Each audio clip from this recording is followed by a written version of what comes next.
Hello मित्रों, मैं अर्जुन आप सभी का स्वागत करता हूं। आइए आज एक छोटा टॉपिक लेकर के आए, उसके ऊपर चर्चा करते हैं। Biology class 12th। आज का टॉपिक है आपका जैव विविधता की क्षति। जैसा कि पिछला वीडियो आपका था वो जैव विविधता से ही संबंधित था, उसी से आगे का संबंधित है ये आज का टॉपिक, जैव विविधता में क्षति या जैव विविधता की क्षति। जैव विविधता की क्षति का अर्थ क्या होता है? क्षति का मतलब ये है कि जैव विविधता में होने वाली जो ह्रास या बोले जो होने वाला नुकसान है वो आपकी जैव विविधता की क्षति कहलाती है। ठीक है, अगर आपसे कहें जैव विविधता की जो क्षति है,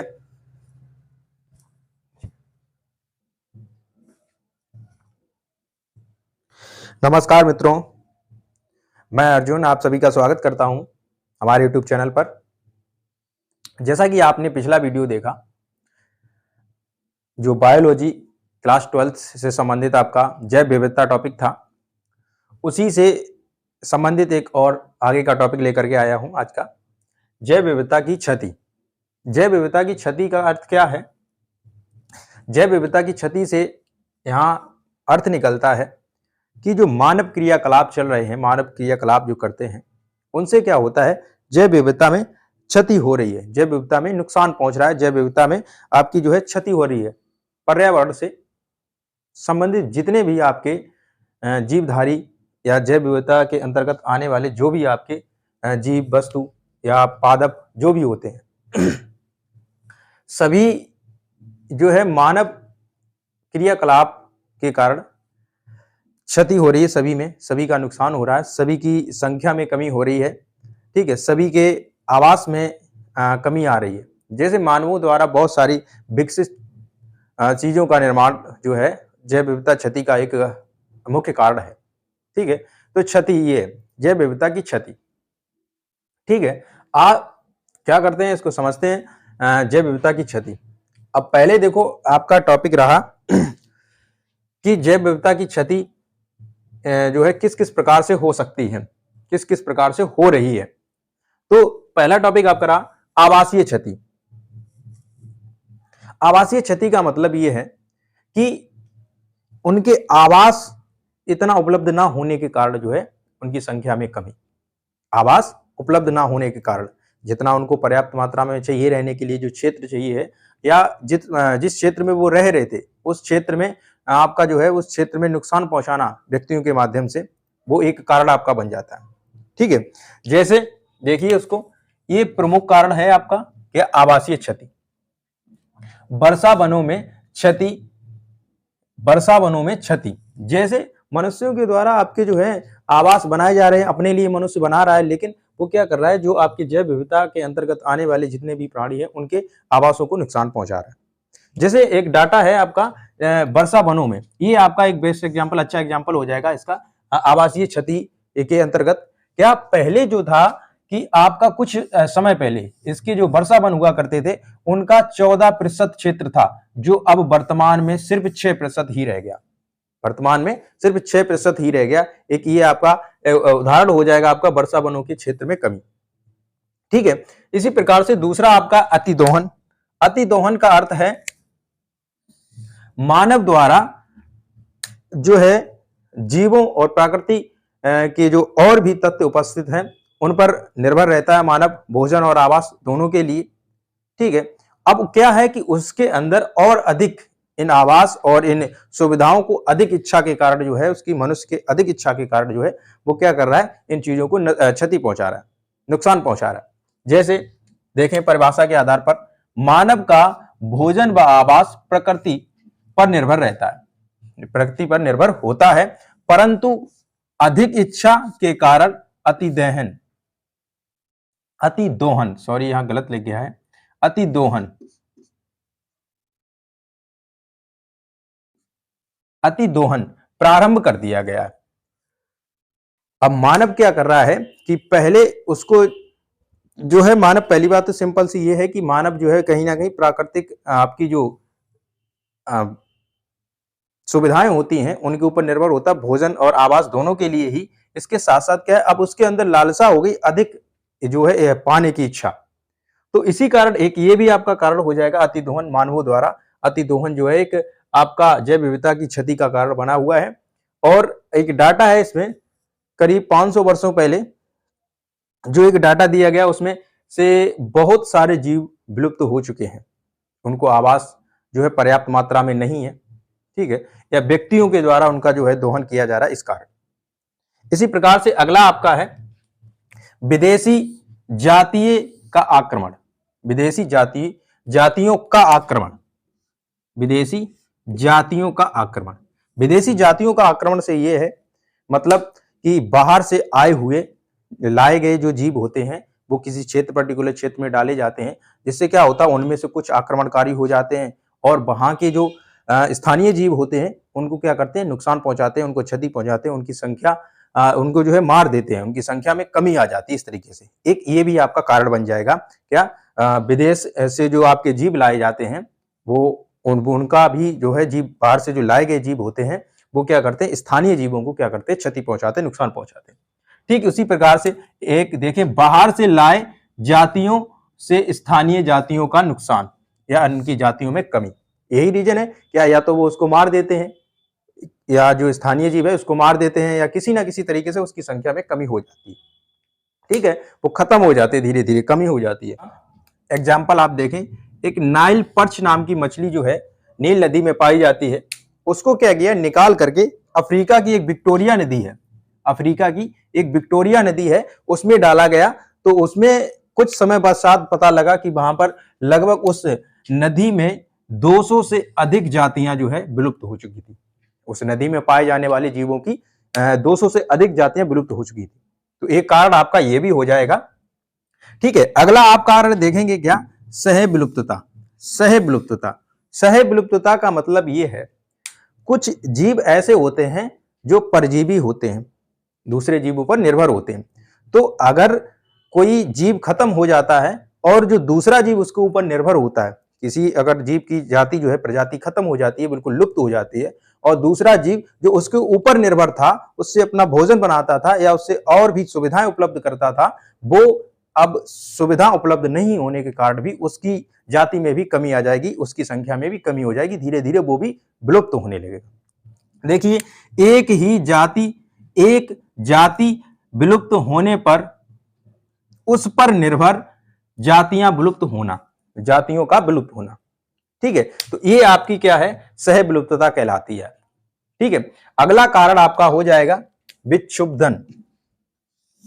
क्या, विक्षुब्धन। विक्षुब्धन का मतलब क्या है कि आवासों में होने वाला परिवर्तन, आवासों में होने वाला परिवर्तन। जैसे किसी जीव जो आपके रहते हैं, कोई भी जीव जो रहते हैं, उनके आवासों में अगर परिवर्तन हो जाता है तो उनकी संख्या में कमी होती है, उनकी संख्या में कमी होती है और वो धीरे धीरे क्या होते हैं, विलुप्त होने की कगार पर पहुंच जाते हैं। आवासों में परिवर्तन कैसे होता है, जैसे जो जीव कहीं पाए जाते हैं वहां से राजमार्गों का निकलना या सूखा पड़ना, प्राकृतिक आपदाएं, या आपका आग बाहर खनन करना, वहां पर आग लगना या बाहर आना या वहां का खनन करना। तो जिससे क्या होगा, उस एरिया में जो जीव रह रहे होंगे तो उनको स्पष्ट बात है वो एरिया उनका जो है किसी ना किसी तरीके से और व्यक्तियों के द्वारा और जीवों के द्वारा वहां पर उनके रहने के लिए सुरक्षित नहीं होगा। इस कारण से जो होता है कि उनकी संख्या में ऑटोमेटिकली कमी होने लगती है, उनकी संख्या में जो है कमी होने लगती है। और ये जो कारण होता है इसी को बोलते हैं विक्षुब्धन। विक्षुब्धन का मतलब क्या, आवास में परिवर्तन के कारण उनकी संख्या में कमी। ठीक है, तो ये क्षति आपके जो है जैव विविधता के क्षति के कारण हो गए। क्षति क्या होती है वो आपको पता लग गया। अब इसी के साथ साथ क्या है, जैव विविधता में जो क्षति हो रही है उसको जो है कम करने के लिए संरक्षण किए जा रहे हैं, उसको कम करने के लिए क्या किए जा रहे हैं, संरक्षण किए जा रहे हैं। जैसे अब जैव विविधता में क्षति होगी तो धीरे धीरे जीव तो खत्म ही हो जाएंगे। अब जीव खत्म हो जाएंगे तो ये पृथ्वी का जो आपका ये वातावरण बना हुआ है ये भी एक बैलेंस वातावरण है। अगर उसमें से कुछ जीव खत्म हो जाएंगे तो ये क्या होगा, बैलेंस ही गड़बड़ हो जाएगा, सारे जीवों का ही नष्ट हो जाएंगे, सारे जीव ही नष्ट हो जाएंगे, क्योंकि सभी जीव कहीं ना कहीं एक दूसरे के ऊपर निर्भर है जो इस पृथ्वी का संतुलन बनाए हुए हैं। किसी ना किसी तरीके से। तो आइए संरक्षण के बारे में बात कर रहे हैं। संरक्षण क्या होता है? संरक्षण का मतलब यही है कि किसी भी जाति को या किसी भी वस्तु को नष्ट होने से बचाने के लिए जो भी कार्यक्रम चलाए जाते हैं, जो भी आपके प्रोग्राम चलाए जाते हैं, वो आपके संरक्षण कहलाते हैं। ठीक है, तो ये आपके संरक्षण हो गए। अब संरक्षण का अगर बात करें तो देखिए, प्रकृति में प्राकृतिक संपदा का संरक्षण का अर्थ संपूर्ण जीव मंडल का संरक्षण है। प्रकृति में प्राकृतिक संपदा का संरक्षण संपूर्ण जीव मंडल का ही संरक्षण है। अगर प्रकृति में जो है प्राकृतिक संपदा का संरक्षण नहीं होगा, अगर प्राकृतिक संपदा खत्म हो जाएगी तो सीधी सी बात है कि संपूर्ण जीव मंडल नष्ट हो जाएगा, मतलब जीवन ही नष्ट हो जाएगा, चाहे वो किसी भी प्राणी का हो। ठीक है, तो ये आपका संरक्षण है। तो संरक्षण भी आपका दो प्रकार का होता है। संरक्षण भी दो प्रकार का होता है। पहला आपका स्वस्थानीय संरक्षण। स्वस्थानीय संरक्षण, स्वस्थानीय संरक्षण का अर्थ यह है कि प्राकृतिक या मानव निर्मित पर्यावरण में संरक्षण। प्राकृतिक या मानव निर्मित पर्यावरण में जीवों का संरक्षण ही आपका क्या कहलाता है? स्वस्थानीय संरक्षण कहलाता है। क्या कहलाता है? स्वस्थानीय संरक्षण कहलाता है। इसी के अंतर्गत एक स्वस्थानीय के अंतर्गत ही आपका क्या कहलाता है, एक संरक्षण विधि तैयार की गई जिसको बोलते हैं सीबीडी। सीबीडी जिसको बोलते हैं सीबीडी, जिसका अर्थ होता है कन्वेंशन ऑफ बायोलॉजिकल डायवर्सिटी। क्या होता है? Convention of biological diversity full form होता है जिसका। सीबीडी का फुल फॉर्म क्या हो जाएगा? Convention of biological diversity. ठीक है, इसके अंतर्गत क्या होता है, इसमें जो है कुछ ऐसे व्यवस्थाएं तैयार की जाती हैं, कुछ ऐसे क्षेत्र तैयार किए जाते हैं, कुछ ऐसे प्रोग्राम तैयार किए जाते हैं जिससे क्या होता है, जो जीव नष्ट हो रहे हैं, जो जीवों की संख्या में कमी आ रही है, जो विलुप्त के कगार पर जा रहे हैं, उनकी संख्या में वृद्धि और उनका संरक्षण करना, ये जो है एक सीबीडी के तरीके से किया जाता है। जैसे कुछ क्षेत्र बनाए जाते हैं, जैसे बायोस्फीयर रिजर्व होता है, एक बायोस्फीयर रिजर्व। इसमें क्या होता है कि इनमें एक पर्टिकुलर जीव के लिए क्षेत्र सुनिश्चित कर दिए जाते हैं, जहां पर उन जीवों के संरक्षण के लिए एक क्षेत्र पर्टिकुलर कर दिया जाता है। वहां पर ना तो कोई व्यक्ति शिकार कर सकता है, ना कोई व्यक्ति वहां पर जो है फसल उगा सकता है, ना ही कोई व्यक्ति जो है वहां पर जाकर के अपना आवास बसा सकता है। वो एक क्षेत्र उनके लिए जो है संरक्षित कर दिया जाता है, जहां पर वो सिर्फ वही जीव रहेंगे जिसके लिए वो संरक्षित किया गया। ठीक है, इसी प्रकार से अगला आपका राष्ट्रीय उद्यान। कुछ राष्ट्रीय उद्यान से चलाए जाते हैं, उद्यान चलाए जाते हैं, उनमें भी यही होता है, ये राष्ट्रीय स्तर पर चलाए जाते हैं। ठीक है, एक अंतरराष्ट्रीय उद्यान होते हैं, वो आपके अंतरराष्ट्रीय स्तर पर चलाए जाते हैं, विश्व भर में किसी भी प्राणी की, किसी भी जीव की संरक्षण के लिए जो चलाए जाते हैं। राष्ट्रीय उद्यान का मतलब क्या? किसी एक देश में किसी भी जीव के संरक्षण के लिए जो चलाए जाते हैं उनको राष्ट्रीय उद्यान बोलते हैं। ठीक है, इसी प्रकार से वन्य जीव अभ्यारण्य। वन्य जीव अभ्यारण्य जो वनों में जाए, वनों को संरक्षित कर दिया जाता है, कुछ वन का एरिया संरक्षित कर दिया गया कि इस एरिया में सिर्फ वही जीव जो है उसका संरक्षण रहेगा, वहां पर जाकर के कोई भी व्यक्ति उस एरिया में जाकर के ना तो शिकार कर सकता है, ना ही जो है वहां पर कोई भी आवास या किसी भी तरीके की ऐसा काम नहीं कर सकता है जो उस एरिया में रहने वाले जीव को नुकसान पहुंचाए। ठीक है, ये होते हैं आपके वन्य जीव अभ्यारण्य। अब इसमें क्या होगा कि आपके जैसे एक एग्जाम्पल के तौर पे आपको बताएं, एक गिरी नेशनल राष्ट्रीय उद्यान है जो कि गुजरात में है आपका, और गुजरात में है, और जो आपका एशियाई शेर है उसके संरक्षण के लिए किया गया। इसी प्रकार से कच्छ का रण एक राष्ट्रीय उद्यान है आपका, जो जंगली गधों के लिए संरक्षित कर दिया गया, ये भी गुजरात में ही है आपका। ठीक है, और इसी प्रकार से एक आपका जो है कान्हा नेशनल राष्ट्रीय उद्यान, इस प्रकार से बहुत सारे राष्ट्रीय उद्यान है, इन पर भी एक बार चर्चा करेंगे कि वीडियो में मिलेगा आपको पूरा, जिस पर आपके सारे के सारे राष्ट्रीय उद्यान और उनके नाम और किस राज्य में है, और वो और उसके साथ साथ किस जीव के लिए संरक्षित है। ठीक है, आइए एक इसमें आप देखेंगे तप्त स्तर। एक स्तर बनता है क्या? तप्त स्तर। तप्त स्तर का मतलब यह है जहां प्राकृतिक संसाधनों का अतिदोहन हो रहा हो। तप्त स्तर का मतलब वो है। तप्त स्थल का मतलब वो जहां प्राकृतिक संसाधनों का अतिदोहन हो रहा हो, वो आपके तप्त स्थल कहलाते हैं। ठीक है। प्राकृतिक संसाधनों का अतिदोहन का मतलब क्या है कि कुछ ऐसे क्षेत्र हैं जहां पर प्राकृतिक संसाधन के कारण जीवों की संख्या में कमी आ रही है बराबर, और उनके संरक्षण के लिए जो चीजें चलाई और इनके संरक्षण के लिए कुछ वहां पर जो है क्रियाकलाप किए जाते हैं। तो विश्व भर में इन तप्त स्थलों की संख्या 34 है। विश्व भर में लगभग इन तप्त स्थलों की संख्या 34 है, जिनमें से 3 तप्त स्थल आपके भारत में उपलब्ध है। जिनमें से 3 तप्त स्थल आपके भारत में उपस्थित हैं। वो 3 तप्त स्थल जो भारत में उपस्थित हैं उनको जानते हैं पश्चिमी घाट, और दूसरा आपका पूर्वी घाट, और तीसरा इंडो बर्मा। पश्चिमी घाट, पूर्वी घाट और तीसरा आपका इंडो बर्मा। पश्चिमी घाट जो है आपका जिसमें आपका महाराष्ट्र, केरल, कर्नाटक और ये जो पश्चिम वाले आपके राज्य आते हैं दक्षिणी भारत में जो है वो आपके पश्चिमी घाट में रखे गए, क्योंकि वहां पर आपके जो है मैंग्रोव वन पाए जाते हैं, सदाहरित वन पाए जाते हैं, जिसमें जीवों का संरक्षण अच्छे से हो सकता है। इसी प्रकार से पूर्वी जो हिमालय आपका तप्त स्थल है वो आपके सिक्किम राज्य और इसके साथ लगा हुआ एक देश आपका भूटान जो है, उस एरिया को पूरा का पूरा संरक्षित किया गया। ठीक है। तो ये हैं आपके पूरे के पूरे तप्त स्थल।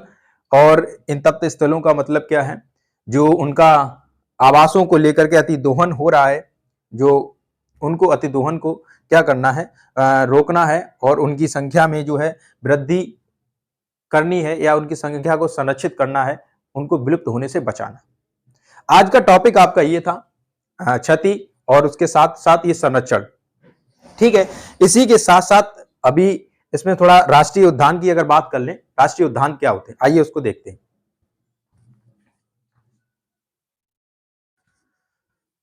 तो राष्ट्रीय उद्यान का अर्थ यह है कि वह स्थान जो संपूर्ण वन्य जीवों के लिए संरक्षित किया गया है, वह स्थान जो संपूर्ण जीवों के लिए संरक्षित किया गया है, वो आपका राष्ट्रीय उद्यान कहलाता है। अब जैसे भारत की बात करें तो भारत में सर्वप्रथम जिम कॉर्बेट राष्ट्रीय उद्यान आपका जो है ये खोला गया था। राष्ट्रीय उद्यान जो है आपका जिम कॉर्बेट राष्ट्रीय उद्यान। भारत का अगर आपसे प्रथम राष्ट्रीय उद्यान पूछा जाता है तो ध्यान रखेंगे क्या भारत का प्रथम राष्ट्रीय उद्यान आपका जिम कॉर्बेट राष्ट्रीय उद्यान था। ये लगभग 1936 में ये जो है आपका प्रारंभ हुआ। जिम कॉर्बेट राष्ट्रीय उद्यान जो 1936 में प्रारंभ हुआ है, ये उत्तराखंड में उपलब्ध है। कहां पर? उत्तराखंड में, आपके भारत में उत्तराखंड में उपस्थित है। ये उत्तराखंड में ये जगह आपकी है जहां पर आपका जिम कॉर्बेट राष्ट्रीय उद्यान है। ये भारत का प्रथम राष्ट्रीय उद्यान है। वहीं अगर विश्व के राष्ट्रीय उद्यान की बात करें, विश्व के प्रथम राष्ट्रीय उद्यान की बात करें, तो विश्व का प्रथम राष्ट्रीय उद्यान आपका येलोस्टोन राष्ट्रीय उद्यान है। येलोस्टोन राष्ट्रीय उद्यान है। ये कैसा है? विश्व का प्रथम राष्ट्रीय उद्यान है। ये आपका विश्व का प्रथम राष्ट्रीय उद्यान है, जो कि 1872 में यूएसए द्वारा स्थापित किया गया। 1872 में यूएसए द्वारा स्थापित किया गया। तो ये हो जाएंगे आपके राष्ट्रीय उद्यान के नाम। इससे संबंधित और भी राष्ट्रीय उद्यान जो भारत में उपस्थित हैं, उन पे एक वीडियो में चर्चा करेंगे और मिलेंगे आपको पूरे वीडियो के साथ, उस राष्ट्रीय उद्यान के टॉपिक के साथ। तो उम्मीद करते हैं आज का टॉपिक आपको अच्छा लगा होगा, समझ में आया होगा। जैव विविधता की क्षति और संरक्षण उसके साथ साथ ये आपके राष्ट्रीय उद्यान, जिसमें छोटा सा टॉपिक बना हुआ था, जो आपके तप्त स्थल के साथ साथ जो थे उसमें राष्ट्रीय उद्यान जो आए थे, उस पर थोड़ी सी चर्चा हुई। और आज का टॉपिक फिलहाल के लिए इतना ही आज के वीडियो में। तो मिलते हैं एक नए टॉपिक के साथ नए वीडियो में, तब तक के लिए धन्यवाद।